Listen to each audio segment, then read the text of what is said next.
Hi everyone, this is not going to be just another PC build. I'm going to show you the entire process from unboxing all the hardware to the first boot, Windows installation, BIOS update, memory tuning, basic optimization, and stress testing. Everything will be shown in fast motion, but I'll explain it properly with voiceover.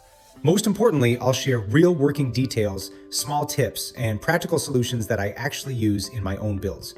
So if you watch this video until the end, you'll get some genuinely useful experience from it. And of course, I'll also give you the final BIOS settings for this hardware at the end. This is Max PC. Let's go. First, a quick word about the idea behind this build. The main purpose of this PC is trading, everyday work, and gaming, including VR. So the goal here was not just to build something that looks good, but to create a genuinely powerful and stable system with a solid amount of memory, strong performance, and proper cooling. Originally, this build was going to be based on the Ryzen 99900X. But because I didn't choose the hardware in a single day, and instead spent around 2 weeks comparing parts from the first conversation with the client up to the final order, I had enough time to properly analyze the market, compare prices, and see where the best value was for the available budget. And literally 1 day before placing the order, I ended up seriously revising the final configuration. The goal was to stay within a fixed budget, but at the same time get as much performance as possible, and, just as importantly, fit in the maximum amount of memory within that budget. And when I found a crucial 64GB DDR5 kit running at 6400 MHz CL40 for roughly the same price as a similar 32GB kit, that became the main reason to completely rethink the whole build. In the end, the build was based on the new LGA 1851 platform. The final choice was a powerful 20-core Intel Core Ultra 7265KF with boost clocks up to 5.5 GHz, paired with a modern Z890 motherboard, the Aorus Elite Wi-Fi 7 ICE. In terms of power delivery, this board offers a 16+1+2 phase design, an 80 amp VRM section, 4 DDR5 memory slots, and 3 M2 slots, including 1 Gen 5 slot. That Gen 5 slot will not really be needed in this build because we are using 2 Gen 4 SSDs instead. The Cleve Crass C925 2TB, and the crucial P310 500GB, which will be used specifically for the operating system, basic software, and various launchers. Why do I like using 2 separate SSDs in a build like this? Because when the operating system is on one drive and all working files are on another, everything makes more sense. It is easier to organize, easier to maintain, and overall just a better way to set up the system. Another advantage is that the system SSD usually stays much less full, which helps Windows run more smoothly and responsively compared to having everything dumped onto one single drive and filled almost to the limit. For the power supply, I chose the Thermaltake Tough Power GT 850 watts. It is a fully modular unit with an 80+ gold certification. Even though this is not some ultra expensive premium tier PSU, I have already used these power supplies more than once, and they have genuinely performed very well. They are stable, quiet, reliable, and overall they leave a very good impression. This model also has a semi-passive mode, which means the PSU fan may stay off for quite a long time when the system is not under serious load. And actually, after using the PC for a while, the client told me that the power supply fan almost never spins, and he was even wondering if the PSU was working properly at all. But that is actually a good sign. It means the power supply is operating comfortably, staying cool, and does not need active cooling most of the time. So for people who are not chasing only big brand names, I can honestly recommend this PSU. It is genuinely reliable and includes all the main protection features you would expect. As always, all hardware links will be in the video description, so do not forget to check there. If you are watching closely and not just listening, you will also notice that I am using a thermal grizzly contact frame. I use things like this not because they are trendy, but because they are genuinely useful in practice. It helps create a more even and more consistent contact pressure on the CPU, and that directly helps the cooling system work more efficiently. For cooling, I chose the Enermax LickMax 4 360mm AIO. For this processor, that is more than enough cooling. According to the manufacturer, it is rated for roughly 280 to 320 watts of heat dissipation. On top of that, it also includes a display that shows the CPU temperature, GPU temperature, and pump speed. So it is not just a nice visual feature, it is also genuinely useful from a practical point of view, because it lets you monitor the main system temperatures at any time. As for the SSDs, since we are using two Gen 4 drives in this build, I am deliberately leaving the main Gen 5 slot with the large heatsink empty. First of all, the client may want to install a Gen 5 SSD there in the future. And secondly, if we are already using Gen 4 drives and the motherboard has proper full-speed Gen 4 slots available, then I honestly see no reason to put a Gen 4 SSD into the Gen 5 slot just because it is the main one. I prefer logical hardware placement rather than just filling the most attractive slot for no real reason. Now let me talk about the case, because I said I would come back to that. The most enjoyable part of this build for me was definitely the Phanteks XT V3 case. And I want to say this honestly right away, I really liked this case. It was my first time building in it, and throughout the whole process I had nothing but positive impressions. It genuinely feels like this case was designed by people who actually understand how a PC is assembled by hand. Everything is very well thought out. The dimensions feel right, the mounting points are where you expect them to be, there is excellent space for the power supply, and there is more than enough room for cable routing. Overall, this is simply a high-quality case with a very smart and practical design. And for anyone planning to build in this case, here is one important detail. Once you remove the top panel, you still need to undo the retaining screws before you can take off the tempered glass side panel and the rear side panel. These screws are located in the upper middle section of the frame, and they hold both the side glass and the rear side panel in place. I added a freeze frame in the video on purpose to show that exact spot. You can also see in the video that I am using Thermal Grizzly thermal paste, and I do not use the usual dot method, cross method, or anything like that. I always spread the thermal paste in a thin, even layer across the entire CPU surface using a small spatula. That is how I have always done it, and it has always worked well for me. I have never had any cooling related issues using this method. For the fans in this build, I chose Thermalright models of the same type throughout the whole case. I used reverse blade fans as bottom intake and standard direction fans to replace the stock fans on the AIO radiator.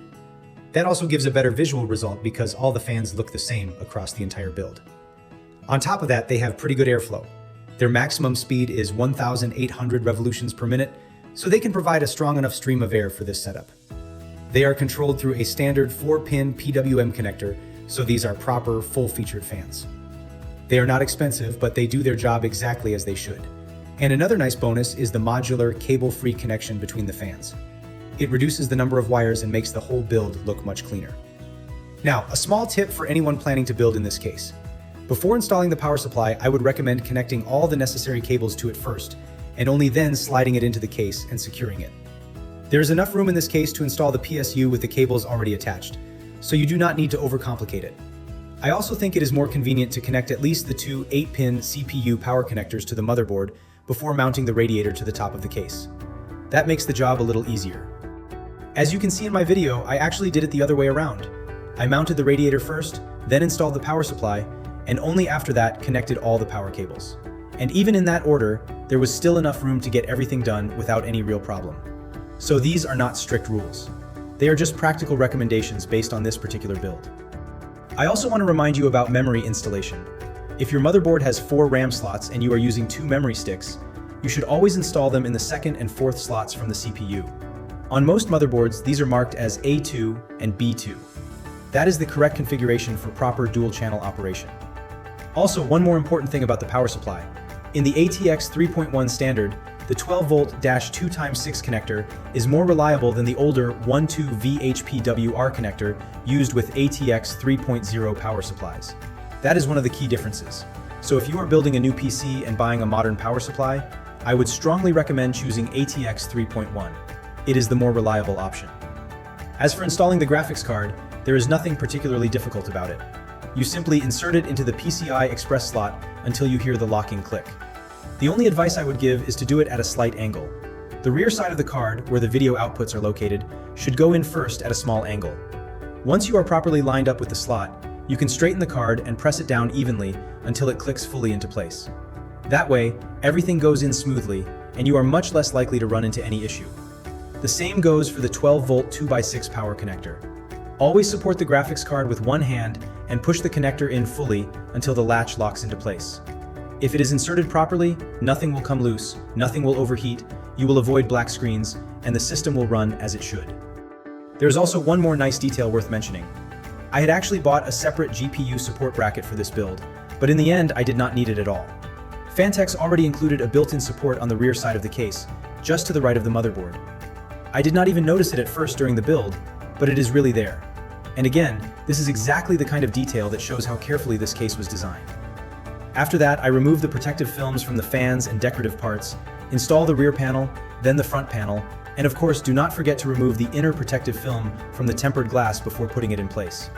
And once everything is assembled and connected, it is always worth doing one final check.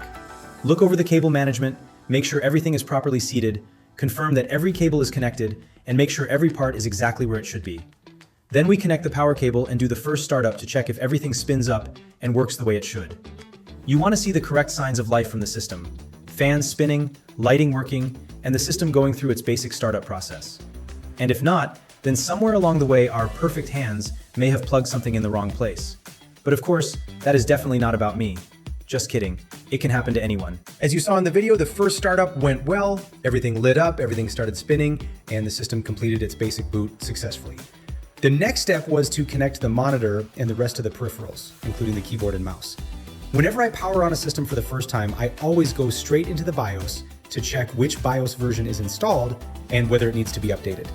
In most cases, an update is needed because some motherboards arrive with a very early BIOS version from the time they were originally manufactured. At the time I was building this PC, I did not have a second computer or laptop available. Everything had already been sold, as luck would have it. So I started by installing Windows using a bootable USB drive, which I always keep ready. During the Windows installation, you can see in the video how I create a local account. I press Shift plus F10, open the command prompt, click into the window with the blinking cursor, and type the command shown on screen in that part of the video. After that, a local account setup window appears where you can enter the PC name, set a password if needed, and continue the installation without linking the system to a Microsoft account. I usually do not create a password at this stage, I just continue. Then I go through the standard Windows setup, disable everything unnecessary where possible, and leave only what is needed. Right after Windows loads, the system offers to install Gigabyte's own software. I always decline that immediately, and I would recommend doing the same. It is much better to install only what you actually need manually. One of the first things I install is Total Commander. I have been using it for years, I am used to it, and it is simply convenient for the way I work. After that, I switch Windows to dark mode, activate it with a serial key, and after a reboot, I go to the official motherboard support page to download all the required drivers and utilities. I always download the chipset driver, LAN, Wi-Fi, audio driver, and the motherboard's System I/O related components. At that point, I also remembered that I needed to initialize the second SSD and create Drive D through disk management. I had simply forgotten to do that earlier. The reason I remembered is because I always create a downloads folder on Drive D. All my downloads go there, and in my case, I also set up Google Chrome so that everything it downloads is saved directly into the downloads folder on Drive D. From the same motherboard support page, I also download the latest BIOS version, extract it, copy it to a USB flash drive, reboot the PC, and update the BIOS. I do not think there is much point in going into detail here because the process itself is fairly straightforward.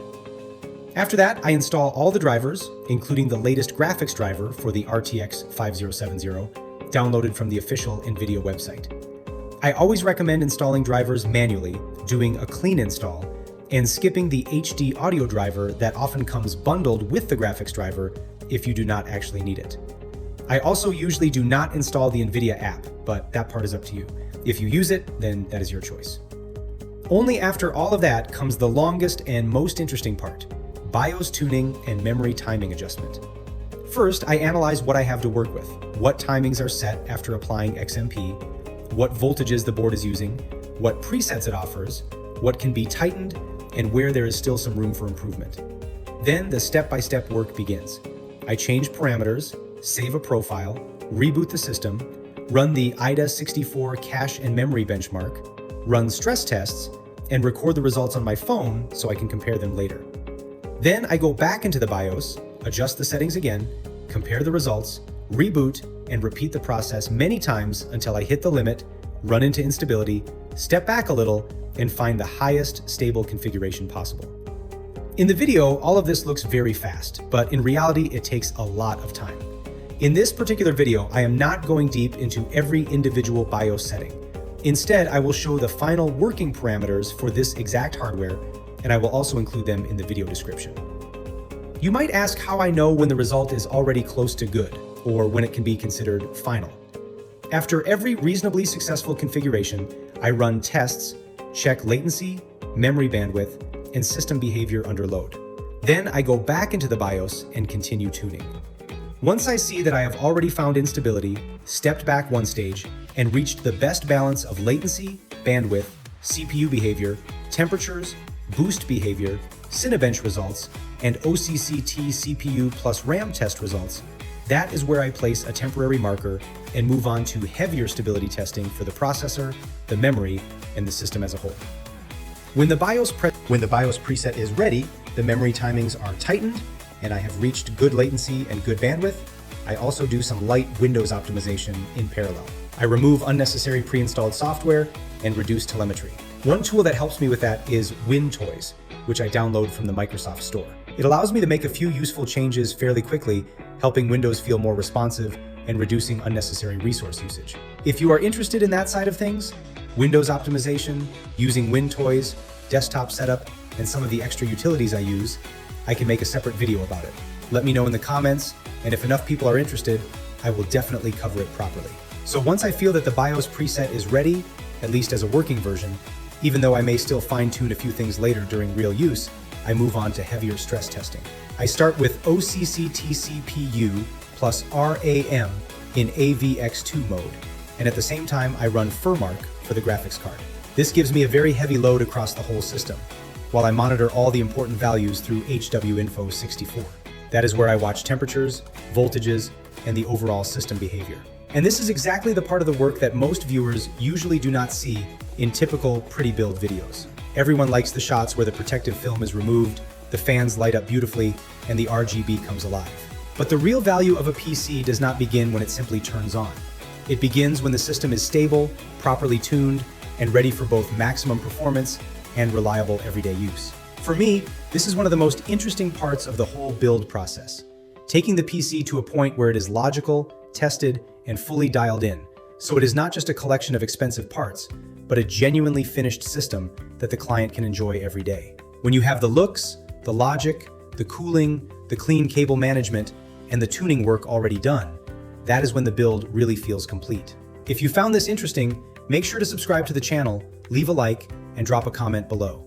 Share your own experience, tell me what you would have done differently, and let me know if you would like to see a separate video focused on BIOS tuning, Windows optimization, memory timing tightening, stability testing, or the general logic behind tuning different hardware. I also currently have another PC built around the Core Ultra 7265KF, but with a different motherboard. So if you are genuinely interested, I can also show the settings I used in that other specific build.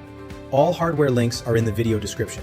The prices are of course different from what I paid at the time, but that is part of the job when building PCs, finding the best possible price. The final BIOS preset and memory timings will also be listed there. Thanks for watching all the way to the end. I would really appreciate your support through a subscription, a like, and any comment under the video. See you in the next one. Bye for now.